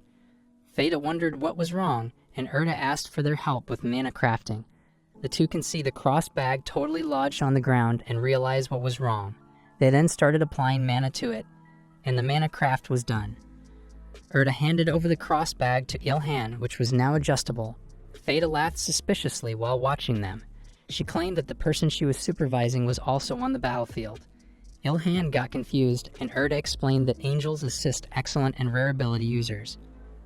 Feta mentioned that it was Nayuna, the Korean woman from before. She hoped that Ilhan could help Yuna more in the future since Yuna was blessed by the goddess of beauty. Erda warned Feta not to tell Yuna about Ilhan's abilities since his information needs to be protected. Feta can't believe Erda was being protective of a lower being. She wondered if Erda liked Ilhan. She warned her that Lyta would murder her in that case. After some teasing, the two angels bid farewell. While looking tired, Erda wondered if Ilhan would help Yuna at Feta's request. However, it would be impossible for an introvert like Ilhan. Erda then remembered giving out the rest of the rewards. Ilhan received a skill called Superhuman Strength, which can be used without mana. Ilhan was bothered by the skill's name being monster-like, and Erda reminded him that he had already learned all the skills a human might learn. Soon on the airplane, Yuna relaxed and kept looking for Ilhan. Hajin told her to keep her voice down. Yuna kept wondering out loud about Ilhan's appearance. Ilhan can nervously listen to the couple's banter. It seems like Ilhan would keep running into them. Erda told Ilhan to stop acting like his life was a movie. Ilhan wondered if Erda knew about the element of Chekhov's gun. The Russian author Anton Chekhov mentioned that if you showed a scene of a pistol hanging on a wall, then the next scene would be about firing it. Ilhan got tied up in a situation again with a Korean couple. Ilhan cooked some meat and told the two to leave. However, Yuna wanted to eat more of the giant scorpion's meat. Wondering what happened? Let us have a flashback. In a deserted canyon, Ilhan discovered a huge dungeon entrance. It was so tremendous that even a higher being like Erda didn't have any idea about it. Erda went to check it out first since she heard it was only a normal troll dungeon. After some checking, Erda noticed that it was a very rare phenomenon. Two destruction traps were accidentally placed in the same area, and the two combined to form a large dungeon. Erda warned Ilhan to be careful since there would be monsters aside from trolls. Ilhan asked for a simpler explanation, and Erda explained that there are two field bosses in this dungeon. The two arrived at Highland and immediately discovered a troll. The troll yawned and immediately fell asleep. Ilhan was amazed that it only took 3 seconds to sleep. Herta explained that trolls have resting skills, and that made Ilhan realize why troll's blood was required to level up the rest skill. Ilhan sneaked behind the troll and wore a villain-like expression. He stabbed the troll's neck and immediately died from the critical hit. Ilhan got a secondary class monster's heart and 3 liters of troll blood. Ilhan excitedly ran off to hunt more trolls. Meanwhile, a familiar couple arrived at the dungeon's entrance. Feta told Yuna to be careful. Hejin wanted to get the scorpion poison already so they could go back home. Yuna cheerfully claimed that it would be a dungeon date, but Hejin knew that she didn't feel that way toward him. Feta worriedly warned the two again, and the 3 of them entered the dungeon. Night comes, and Ilhan causally sets up camp and cooks some manga meat. Herta can't believe Ilhan was enjoying the troll's poisonous meat. Ilhan claimed that it tasted great, like beef. Just then, his deadly poison resistance skill leveled up. It would just mean that the meat was very poisonous, but Ilhan continued eating with no worries at all. Dinner ended, and Ilhan was satisfied with his cooking skills going up too. Ilhan then wondered why he was not being attacked despite cooking monster meat. Herta then realized something. Ilhan's stealth skill was so strong that it also hid the fire and smell of the meat altogether. Ilhan exclaimed that his stealth was breaking the law of physics, but Herta reminded him that the same stealth skill even fooled God. Days later, Ilhan met his 500th troll. Ilhan and Herta watched the troll rest under a tree's shade while talking about the past day's meals of troll meat only. Though Herta knew that Ilhan was happily leveling up his deadly poison resistance and cooking skills, Ilhan asked Herta to stop reading his mind. Herta told Ilhan to murder the troll already, and the monster immediately turned into pieces of meat. When Ilhan finally reached level 30, he was asked by the system to choose a secondary class. Based on the records collected, the system gave out a list of Ilhan's possible secondary classes. Herta congratulated the surprised Ilhan. It was now Herta's time to do some explaining. The Blood Lancer class is an advanced version of Ilhan's current class. The Battle Expert class would make Ilhan an expert in all weapons, including his body. The Berserker class basically makes Ilhan a psychopath on the battlefield. Herta reminded Ilhan that those 3 classes don't really use mana. Just then, Ilhan noticed the Rookie Reaper class. Herta thought it might be an exclusive class since it was her first time seeing it. She warned him that it might be completely different from its name, just like the Invisible Spearman. Nevertheless, Ilhan chose the Rookie Reaper class. Herta did expect Ilhan to pick something mysterious in the first place. The system then presented the task of becoming a Rookie Reaper, to destroy 100 secondary class monsters in one shot and 1 tertiary class monster in one shot too. Ilhan couldn't believe how difficult the task was. He can now see the reason why people never go beyond level 50. However, it was not impossible for Ilhan. Herta wondered what Ilhan's next action would be. Ilhan then claimed that he would focus on evolving his rest skill and use a mana stone to reinforce his weapon with mana craft. Yuna was being waved around like a toy. Feta kept scolding Yuna, who kept swearing to eat bell peppers from now on. Hejin was behind all the time, chasing the scorpion. Ilhan can't believe the two were having a hard time with a weak monster. Ilhan doesn't want to get tangled with the couple, but it looked like he didn't have a choice but to help. Herta then noticed that Ilhan was holding the skewer he used to cook troll meat. Ilhan then threw the skewer while coolly shouting the metal heart steel skewer's name. Herta couldn't believe Ilhan used such precious metal for a skewer. The scorpion got hit and threw off Yuna. Ilhan caught her and threw her toward Hejin. Ilhan pulled out his spear and confronted the scorpion. At point-blank range, Ilhan threw his spear at the scorpion's abdomen. It died with a critical hit, and Ilhan got its experience points and records. Ilhan was surprised that its level was higher than he expected. Herta explained that the scorpion got poisoned and it was a bad matchup for Ilhan, who got resistant. He then wondered if scorpion meat would taste like lobster. Meanwhile, Feta tried to wake up the couple who got knocked out. Yuna then woke up and discovered Alea's dark night. She then showed a social media post highlighting Ilhan's heroic acts back in Los Angeles. Rumors had already escalated, saying that Ilhan was an FBI agent.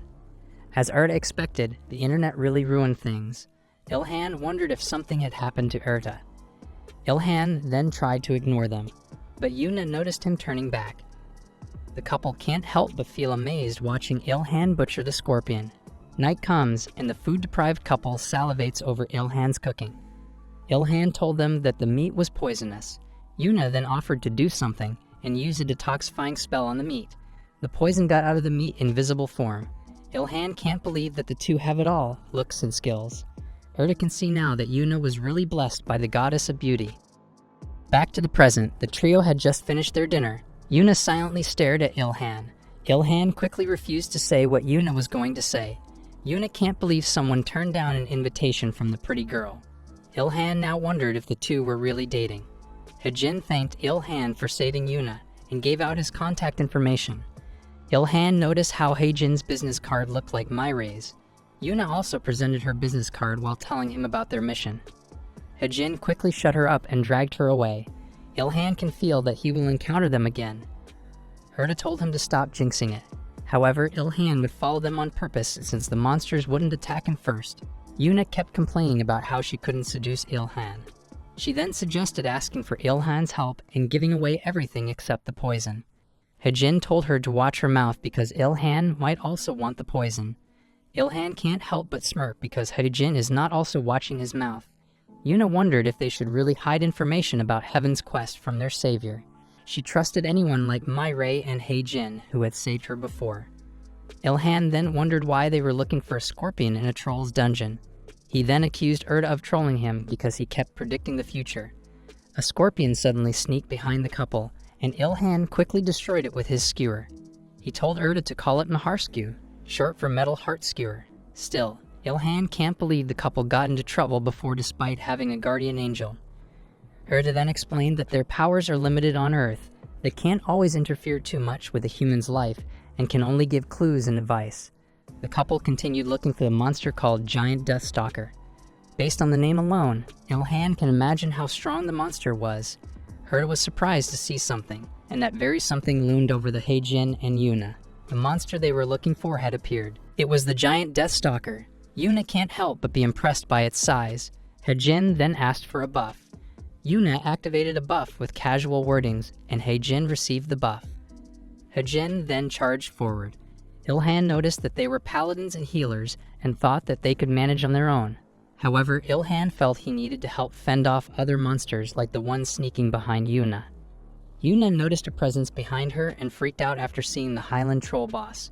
She then ran toward Hejin while asking for help. Just then, Ilhan appeared from behind with his pile bunker. He shot the stake and pierced the troll's chest. The monster's body fell to the ground, and Hejin was shocked. Ilhan knew that the pile bunker was indeed powerful, with an attack power of 6,000, but it was only a one-time use. Erda scolded him for focusing on damage output instead of durability. Ilhan reminded Erda that he needed a huge damage output like that to one-shot murder a tertiary-level monster. Ilhan then noticed the battle on the side. He apologized and told them to continue what they were doing. Hejin and the Deathstalker looked at each other and realized that they had been fighting in the first place. Seeing that Hejin was in danger, Yuna pleaded for Ilhan's help. She offered all the Deathstalker's parts except for the poison. Like a real businessman, Ilhan agreed to it. Hejin got mad at Yuna, but Yuna pointed out that they really needed Ilhan's help. Hejin got distracted, and the Deathstalker captured him using its tail. Ilhan suddenly appeared behind him and slashed off the Deathstalker's tail. Ilhan raised his lei and dropped it on the Deathstalker's head. Hejin was in awe, but Yuna reminded him to attack too. His sword suddenly glowed, and he learned a skill called Chasing Strike. Erda explained that Hejin just used a skill that was influenced by the prior attack's power. It means Hejin used Ilhan's power. Even though it was a mana skill, Ilhan noticed how weak the skill was. Erda reminded Ilhan that he was on a different level. Ilhan then followed up with another attack and used his spear to strike the same spot that he had kicked before. The system shows that he got to murder the Deathstalker and gained experience points and records. The monster's body fell to the ground, and the battle ended.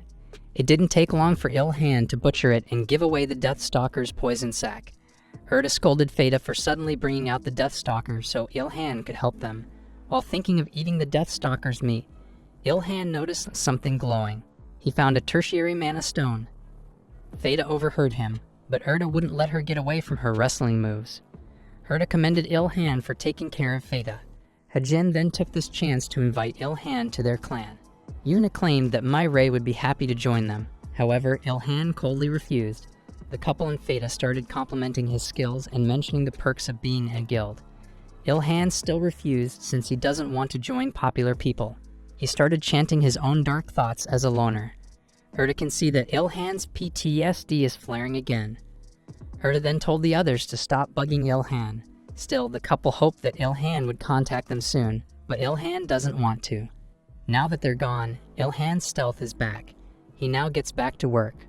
With the tertiary mana stone, 500 monster hearts, and 300 liters of troll blood, Ilhan finally met all the requirements to evolve the rest skill. Ilhan then triggered the skill's evolution and gained the skill of Transcendent Regeneration. The skill can help the body and mind recover from the damage dealt after an attack. Erda congratulates him for getting an expert level skill that, once trained to a higher rank, can revive Ilhan once he gets his heart pierced or brain smashed.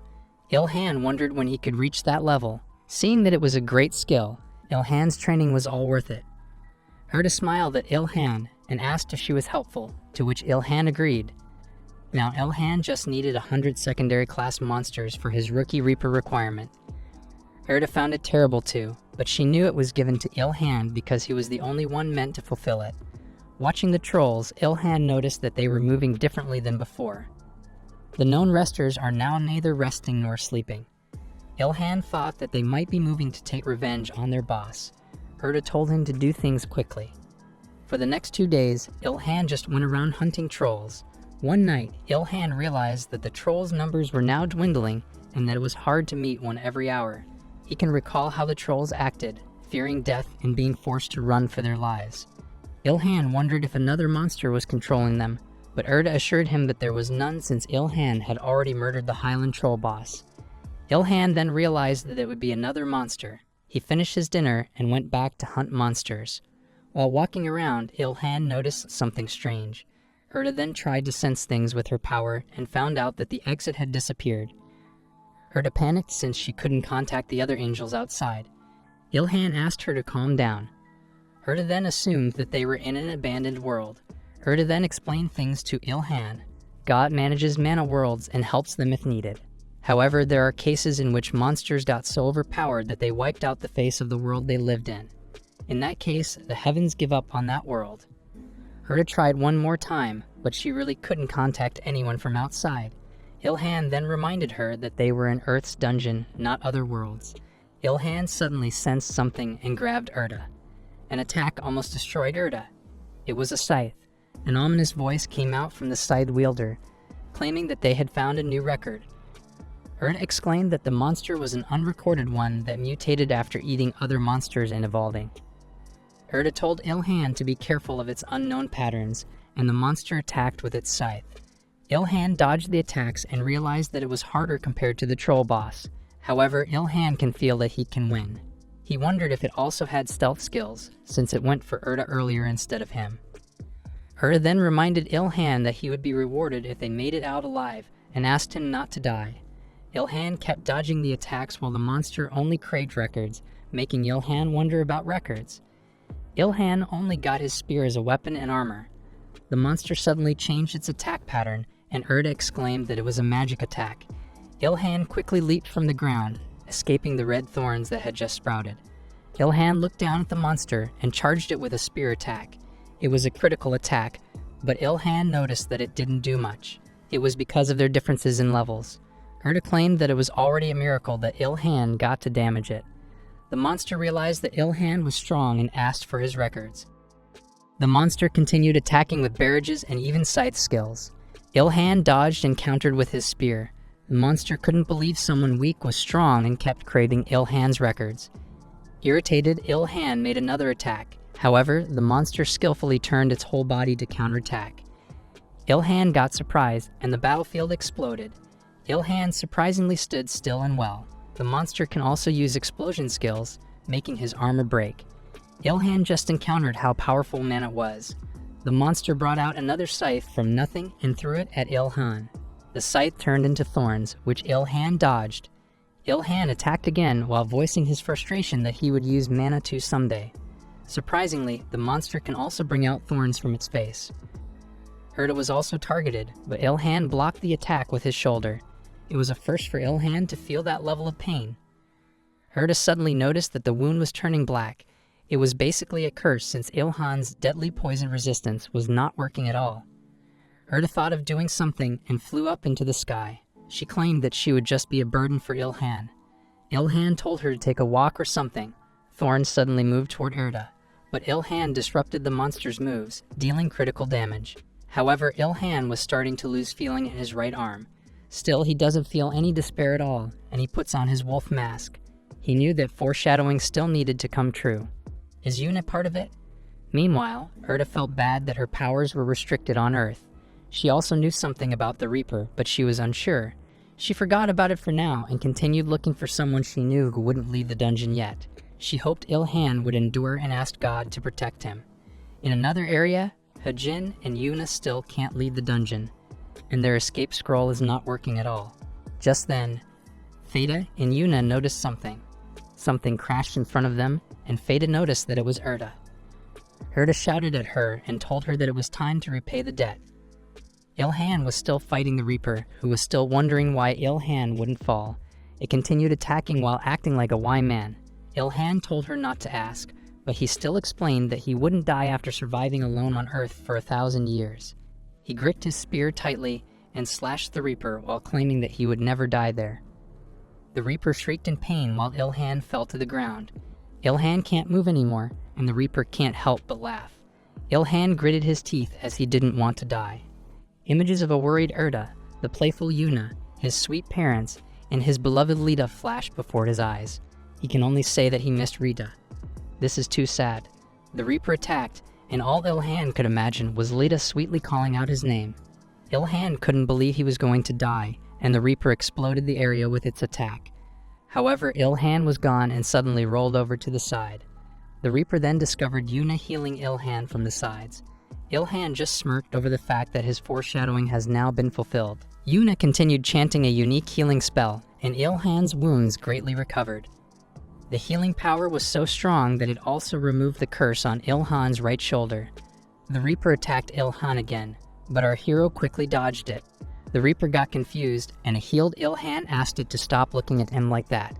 He was thankful that the couple arrived on time, otherwise he would be dead for sure. Looking confused, Hajin wondered how a monster like the Reaper got into the dungeon. Yuna casually ordered him to attack and support Ilhan. The paladin took a stance and didn't have a choice but to charge forward per Yuna's orders. Of course, Yuna cast buffs on him using her holy powers. Hajin bashed his great shield on the Reaper, and the monster got surprisingly pushed back. Hajin can't believe that worked, but their guardian angel despaired over the level of the Reaper.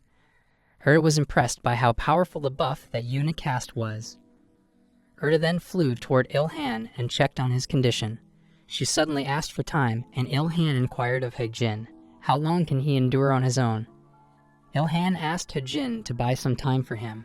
Hajin was worried, while Yuna was looking confused. Hajin confirmed that he could stall for at least 30 seconds with the help of Yuna's buffs. Ilhan then claimed that it was more than enough. Soon after, Hajin started screaming out loud while defending and receiving Yuna's buffs. Feda started worrying that Yuna might die in this situation. Plus, she doesn't care about Hajin's well-being at all. Erda told her not to worry and to put her trust in Ilhan. Feda can't help but worry since Hajin is being pushed back already.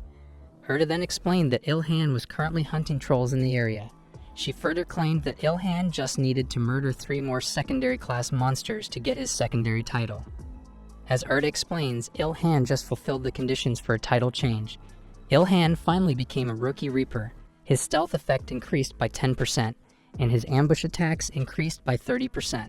His attack power stat increased by 20%. His stealth skills evolution requirements were also eased. He leveled up to 53 after absorbing the records he had collected so far. Ilhan's stamina has recovered too. The wounds and curses from before are all gone. Ilhan also gained the passive skill Death Collector and started collecting the power of the lives he had destroyed. However, he didn't get any active skills since he doesn't have mana. Still, Ilhan continued running. Meanwhile, Hajin got wounded because his armor couldn't hold on anymore. He can't believe Ilhan managed to survive for such a long time against the Reaper. Seeing the Reaper going for an attack, Yuna raised a shield for Hejin. However, the attack was strong enough to break Hejin's great shield and knock him down. Feta screamed in despair as the Reaper loomed over Yuna and Hejin. Yuna quickly used her holy powers to push back the Reaper, and the monster exploded. Erda can't believe a mere human like Yuna successfully damaged a Reaper. However, the Reaper was only knocked down for a while. Yuna kept telling Hejin to get up. Instead, the Reaper was the one starting to get up, wanting to murder them. The two knew that they would die at that moment. Just then, a familiar voice asked them to form a party. A window panel appeared showing a party of 3 had been formed. It showed Hejin's and Yuna's names, but the third name was all question marks. Someone stepped in, and Hejin was glad that he was back. Of course, Ilhan was stealth and hushed the two to be quiet. The Reaper was starting to wake up, and Hejin was getting worried. Ilhan commended them for doing a great job holding out. Hejin got stunned and thought to himself that he was saved, seeing Ilhan's dependable back. Yuna noticed that Hejin was already relaxed. He just realized that he was still weak after all this time. He was both upset and relieved at the same time. The Reaper finally woke up, looking for human records. Ilhan took this chance to sneak behind the enraged Reaper. Ilhan grabbed his spear tightly as he activated superhuman strength. Look at that bicep glow. At that moment, the Reaper noticed the strange power. However, Ilhan had already stabbed the Reaper with his spear. A critical hit landed, and the area exploded. Ilhan thought it was over, but he was surprised by what he discovered. The Reaper had turned into a woman with long white hair and green eyes. Tears fell from her eyes while she smiled. He thanked Ilhan, and her body started flaring. The woman's ominous energy totally dispersed to nothing. And Ilhan stood in silence as he gained a whopping 32 million experience points and increased in levels and stats. He wondered if he got tens of millions of EXP from freeing the woman from her curse. He looked at the woman's face as he got her records.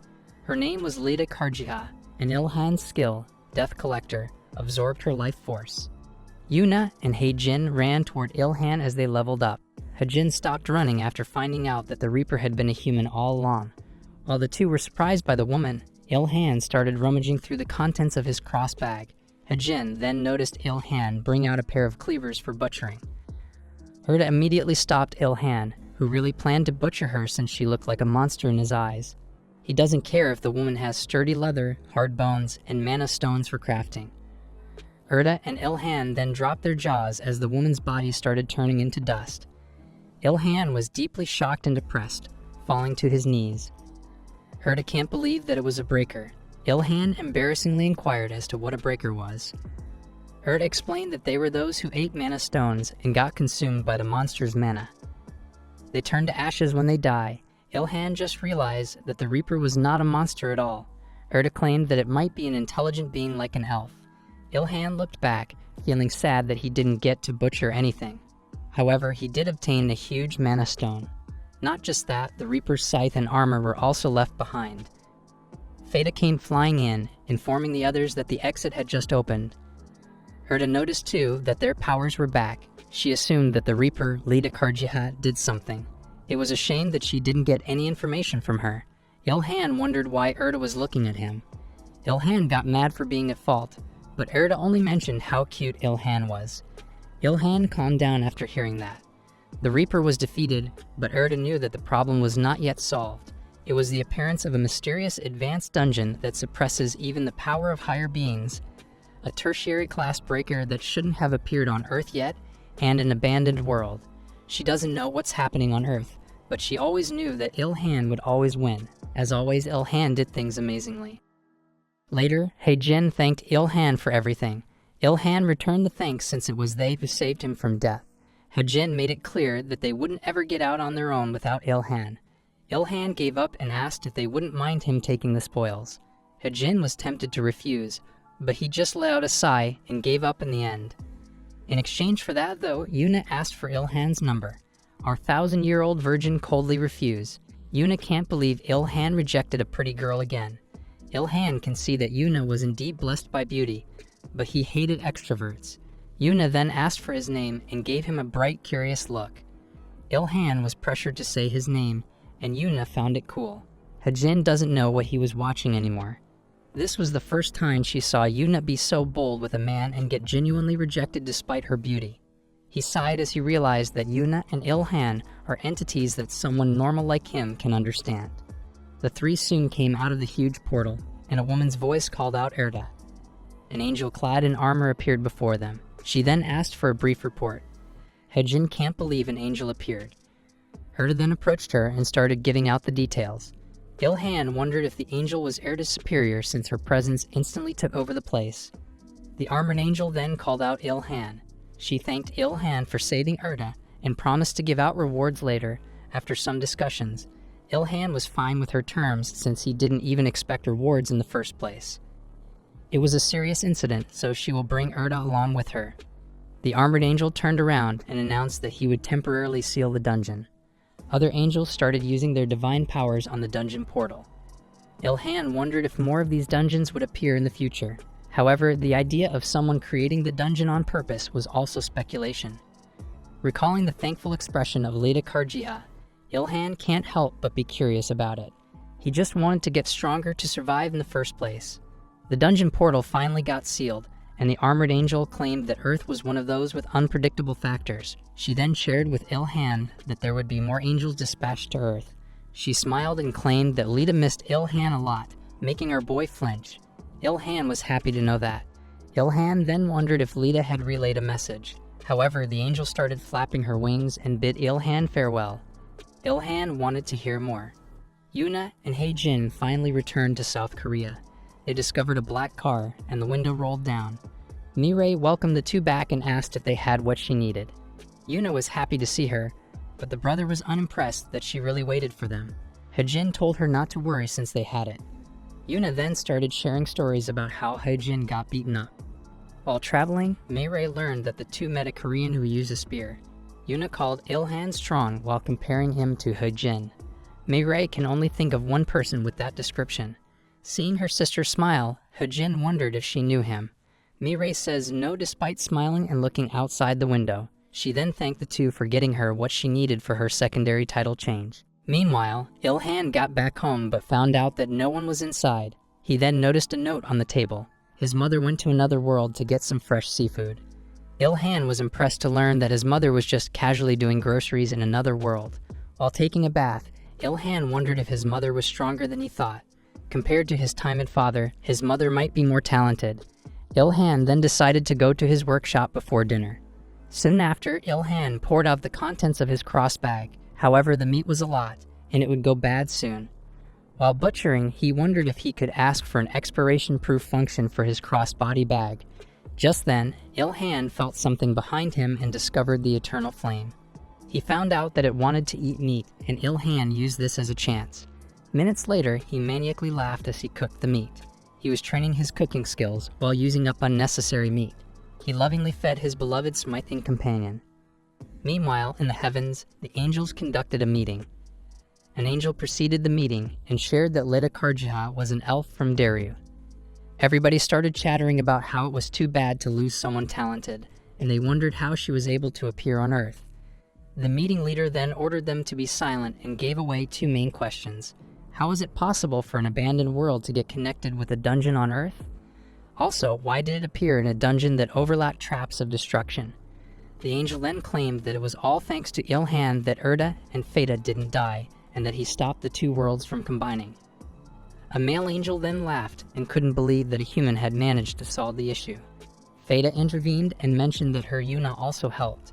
However, the man ignored Feta and just asked how Ilhan managed to do it. He continued throwing out suspicious remarks while a certain female angel was starting to get irritated. The female didn't take it anymore and shouted out loud. She told the male angel to stop badmouthing Ilhan because she knew best how her son was a super hard worker. She exclaimed that her Ilhan was a good kid. Of course, everyone fell into silence. The meeting leader then asked for any suspicions from the angels present in the incident. Erda stood up and explained that despite having excellent skills, there was no hint of evil intentions from Ilhan. However, the male angel from before was still skeptical. The meeting leader then concluded that they should increase the number of angels on Earth fourfold for investigations. God also agreed to grant rewards to those who have shown excellent progress in restoring the balance on Earth. Like Erda and Feta, more guardian angels are to be dispatched to watch over Earth for any similar incidents. As higher beings, the angels had conflicted thoughts and feelings about associating with lower beings. However, they felt responsible for any incidents related to the recently abandoned world. The meeting leader Mura called Lita and Erda and asked them to stay behind, making Lita confused. Mura thanked them for listening and asked for their thoughts about getting Ilhan rewards since they all knew him well. Lita suddenly got excited and suggested something that would make Ilhan happy, but Erda told her to give Ilhan something useful. However, Mura fully understood Lita's thoughts and swore to do something about them. Lita celebrated, while Erda was surprised that a stoic angel like Mura agreed to it. She can't believe that Mura made an exception. Mura then claimed that he was just carrying out God's will for the sake of bringing back the balance on Earth. Mura can also feel that Ilhan might be closer to the issue's core compared to the 7 billion returners on Earth. Meanwhile, Ilhan smiled widely as he finished creating a sword. He just realized that it was already 1 o'clock in the morning, and he totally missed his mother's cooking. Despite being late, Ilhan was still busy in his workshop, which suddenly glowed. He let out a satisfied sigh. His pile bunker with a metal heart was finally done. As usual, it was of unique grade, with damage ranging from 2,000 to 5,500. It also had the option to increase its piercing power and attack power by 40%. It was basically a brutal weapon for the sake of murdering huge monsters. However, Ilhan can see that he still needs to be careful with its durability. Ilhan also thought of making other long-range weapons since he doesn't have mana. He would die for sure fighting. He then realized something and decided to make an Atlau. An Atlau has a hook at its end that gives it more destructive power and range than other weapons. Plus, Ilhan got the spear art skills effects that work with Atlau. Ilhan got excited and started hammering. While doing so, Ilhan noticed Lita Karjiha's armor and weapon. Ilhan continued staring at them. Seeing that it had superb stealth options, Ilhan thought he might disappear for real if he equipped it. On the other hand, the scythe had increased critical hit possibilities, but it was still lacking for Ilhan. He then decided to melt it and turn it into a spear. As usual, he asked for the Eternal Flame's help, but it suddenly got flustered. The Eternal Flame can't melt the scythe. Ilhan can't believe that there are things that the Eternal Flame can't melt, and his statement pissed off the Eternal Flame. It suddenly got bigger and burned hotter. Ilhan started cheering for the Eternal Flame. Just then, Ilhan noticed a bloody mist pass by him, and a black figure appeared behind him. He could sense that it was Lita Karjiha and grabbed a nearby spear. Ilhan challenged it to a fight, but the bloody mist suddenly went inside the tertiary class mana stone. Ilhan was confused as to what just happened. After the black mist disappeared, the scythe started to melt. Ilhan was left confused, but things worked out either way. 2 people stepped into the workshop. Erda can't believe Ilhan was using the metal from Daria. Lita can see that Ilhan was too focused to notice them. She can't help but feel proud of her Ilhan.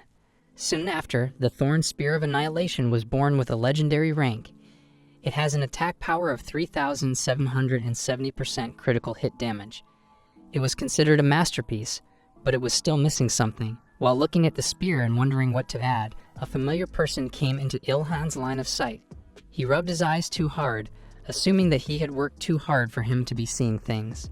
He got flustered when Lita coughed and sweetly asked Ilhan if he missed her.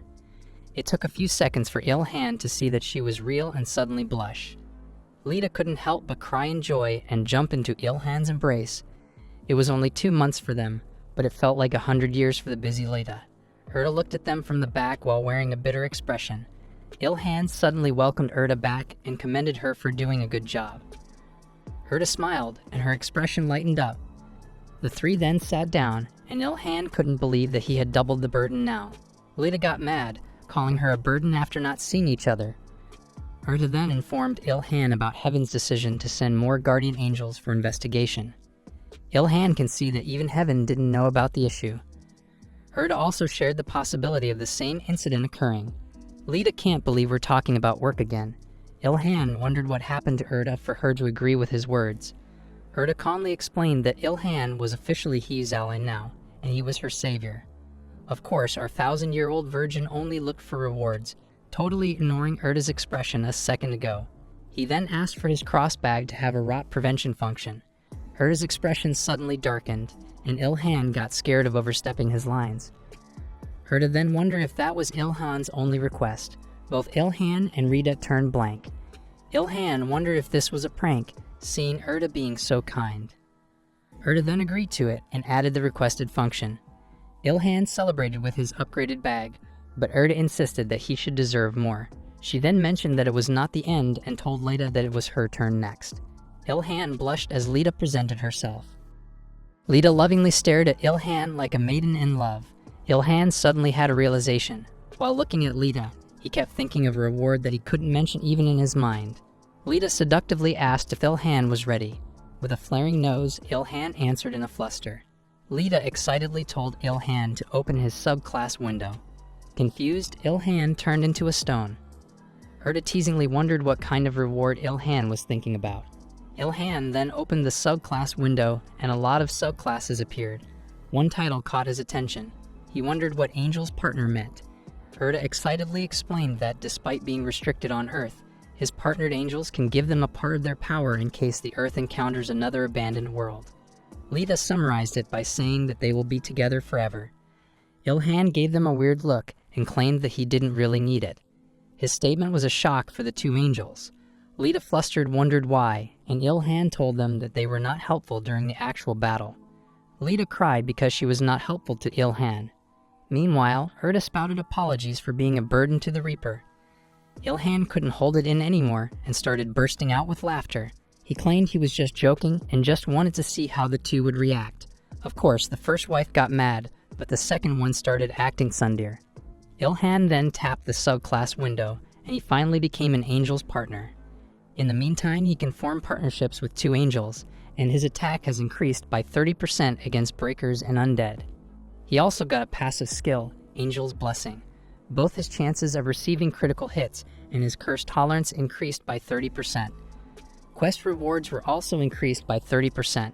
He can only improve his skill by meeting certain conditions, not by reaching certain levels. He can now borrow an angel's powers, and they can increase the more time he spends with them and interacts with them. Of course, Lita and Erda were designated as Ilhan's partnered angels. It was basically like a party since Ilhan could see their status together. He was more impressed by the damage increase against breakers and undead. He then looked at the two angels with expectant eyes. He happily hugged them while apologizing for pranking them. Lita can't help but smile.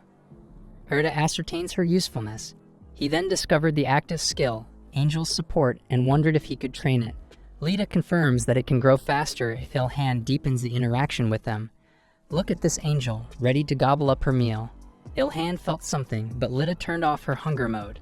Ilhan's instincts told him that something was going to eat him up.